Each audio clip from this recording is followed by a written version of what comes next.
Pour la première fois dans l'histoire, des gens et des machines travaillent ensemble à la réalisation d'un rêve. Une force solidarisante ne connaissant aucune frontière géographique, sans souci de race, croyance ou couleur. Une nouvelle ère dans laquelle la communication unit les gens. C'est l'arrivée du net. Vous voulez savoir comment ça marche? Cliquez ici pour commencer votre voyage dans Internet. Que s'est-il passé exactement lorsque vous avez cliqué sur ce lien? Vous avez libéré un flot d'informations. Cette information est acheminée à votre propre salle du courrier où M. IP la place dans des paquets qu'il étiquette et qu'il envoie à leur destinataire. Chaque paquet ne doit pas dépasser certaines dimensions. La salle du courrier doit décider comment diviser l'information et comment l'empacter. Le paquet IP a maintenant besoin d'une étiquette contenant des informations importantes comme l'adresse de l'expéditeur, l'adresse du destinataire et le type du paquet.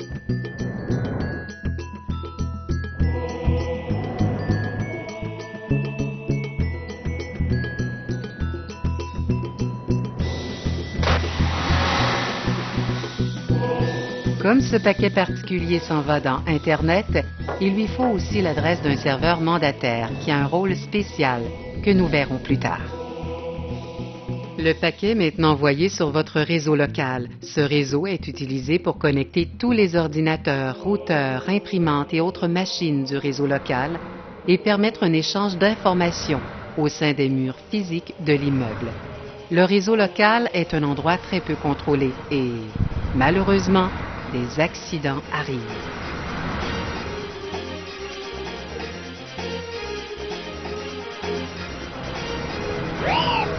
L'autoroute du réseau local est pleine de toutes sortes d'informations. On y trouve les paquets IP, les paquets Novel, les paquets AppleTalk. Ils se déplacent à contresens comme d'habitude. Le routeur local lit l'adresse sur l'étiquette et au besoin transfère le paquet sur un autre réseau. Ah, le routeur. Un symbole de contrôle dans un monde apparemment désorganisé. Oh, sorry about that. Let's go this one here, this one here. This goes here, this one goes here. I don't like this one. Let's go this one. Let's go here. A little bit left. Let's go this one here. Another channel here. Let's put that one here. Tiens, le voilà. Systématique, indifférent, méthodique, conservateur et parfois pas tout à fait à la hauteur. Mais en général, il ne se trompe pas.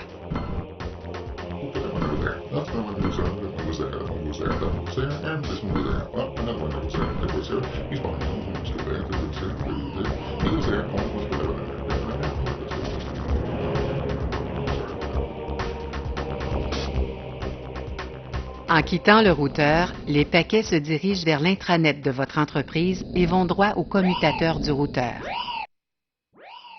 Un peu plus efficace que le routeur, le commutateur du routeur joue un double jeu avec les paquets IP, les remettant adroitement sur le bon chemin, un peu si vous voulez comme un guide intelligent pour machine à boules numérique.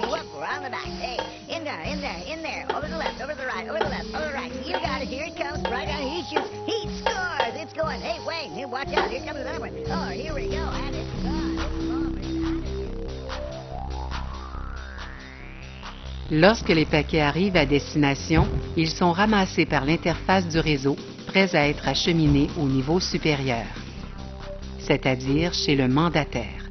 Le mandataire est utilisé par de nombreuses entreprises comme un intermédiaire dans le but de réduire la charge sur leur connexion Internet et aussi pour des raisons de sécurité.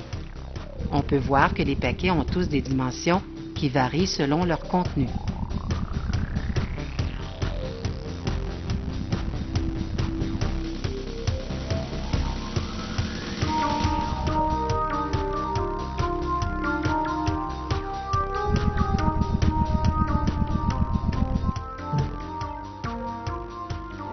Le mandataire ouvre le paquet et il cherche l'adresse web ou URL. Si l'adresse est acceptée, le paquet poursuit sa route vers Internet.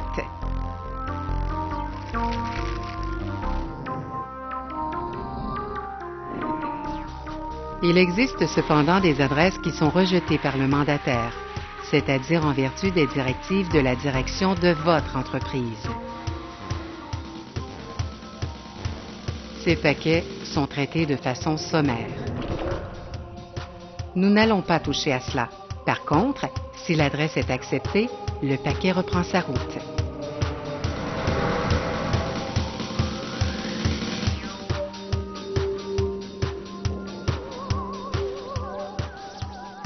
Puis on trouve le coupe-feu. Le coupe-feu d'une société sert à deux choses. Il empêche certains éléments malveillants de passer d'Internet à l'intranet. Il peut aussi empêcher que des informations confidentielles de la société ne soient envoyées dans Internet. Ayant traversé le coupe-feu, le paquet est repris en charge par le routeur qui le place sur une route beaucoup plus étroite, appelée aussi bande passante. Il est évident que cette route n'est pas assez large pour contenir tous les paquets. Et vous devez vous demander ce qui arrive aux paquets qui ne tiennent pas la route. Eh bien, si M. IP ne reçoit pas la confirmation qu'un paquet a été reçu dans les délais requis, il en envoie tout simplement une copie. Nous sommes maintenant prêts à pénétrer dans le monde d'Internet, une toile de réseaux interconnectés qui couvre l'ensemble de notre globe. C'est ici que les routeurs et les commutateurs établissent les liens qui relient ces réseaux. Le net est un environnement très différent de celui que vous trouvez entre les murs protégés de votre réseau local. Ici, c'est le Wild West. Beaucoup d'espace, beaucoup d'occasions, beaucoup de choses à explorer et d'endroits où aller. Grâce à très peu de contrôle et de règles à observer, des idées nouvelles trouvent rapidement un sol fertile dans lequel elles peuvent développer leurs possibilités. Mais cette liberté n'est pas sans danger. On ne sait jamais quand on va se trouver face à face avec l'effroyable sondeur de la mort. Une version spéciale d'un sondeur normal qu'un imbécile a conçu pour mettre la pagaille chez des autres qui ne se méfient pas. Nos paquets voyagent en empruntant divers moyens de transport comme les satellites, les lignes téléphoniques, les transmissions sans fil et même les câbles transocéaniques. Ils ne prennent pas toujours le chemin le plus rapide ou le plus court, mais ils arrivent éventuellement à destination. Enfin, presque tout le temps. C'est pourquoi Internet veut aussi dire prendre son mal en patience. Mais lorsque tout va bien, alors on peut faire 5 fois le tour du monde le temps de le dire, littéralement. Et tout cela au prix d'un appel local et même moins. En fin de parcours, nous allons découvrir un autre coupe-feu. Selon votre perspective en tant que paquet de données, le coupe-feu peut être soit un bastion de sécurité, soit un adversaire dangereux. Tout dépend du camp auquel vous appartenez et de vos intentions. Le coupe-feu a été conçu pour ne laisser passer que les paquets qui répondent à ces critères. Ce coupe-feu fonctionne sur les ports 80 et 25. Toute tentative d'entrer par d'autres ports est vouée à l'échec.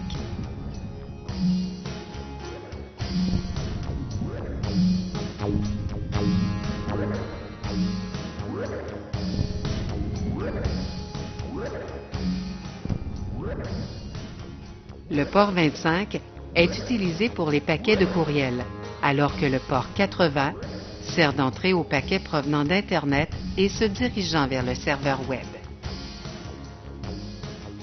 À l'intérieur du coupe-feu, les paquets sont inspectés plus attentivement.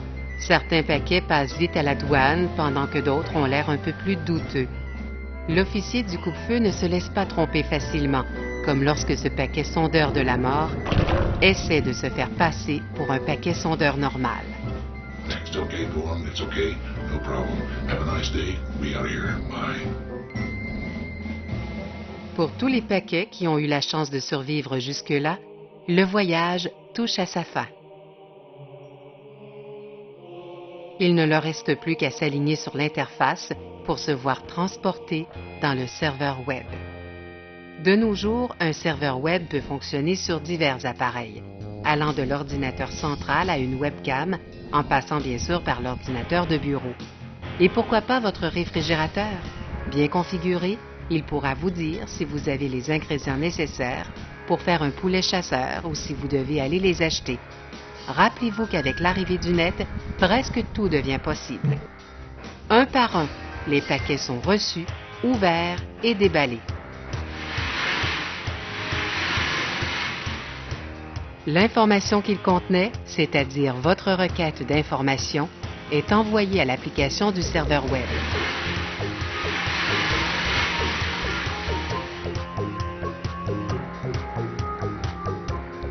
Le paquet lui-même est recyclé. Prêt à être utilisé une nouvelle fois, rempli de toute l'information que vous avez demandée. Adressé et remis sur le chemin du retour vers vous. De nouveau à travers le coupe-feu, les routeurs et Internet.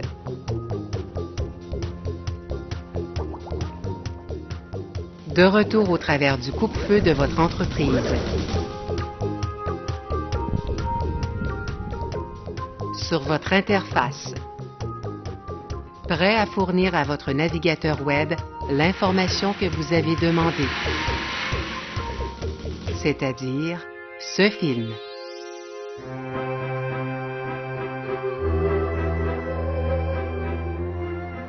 Heureux des efforts accomplis et ayant confiance en un monde meilleur, nos paquets de données chevauchent heureux vers le coucher de soleil d'une nouvelle journée, sachant qu'ils ont bien servi leur maître.